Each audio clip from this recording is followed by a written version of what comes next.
Com ja sabeu, cada setmana també fem un repàs a les notícies més destacades del gènere indie i ho fem, com sempre, de la mà d'Andrea Sánchez. El guitarrista dels Strokes, Albert Hammond Jr., ja té pensat tornar amb la banda el pròxim estiu, però de moment continua la seva carrera en solitari i en aquest cas estrena vídeo per al tema Strange Tidings als carrers de París.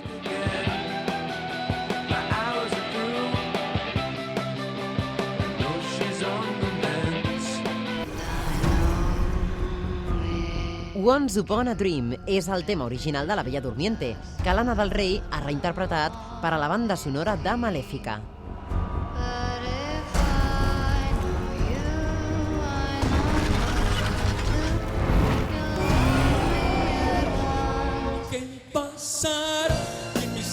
Pot semblar mentida, però no ho és. El Sonorama 2014, un dels festivals indis de referència, ha ficat a Rafael al seu cartell. Així ho confirmaven els nois de Ràdio 3. Compartirà escenari amb artistes com Iván Ferreiro o El Columpio Asesino.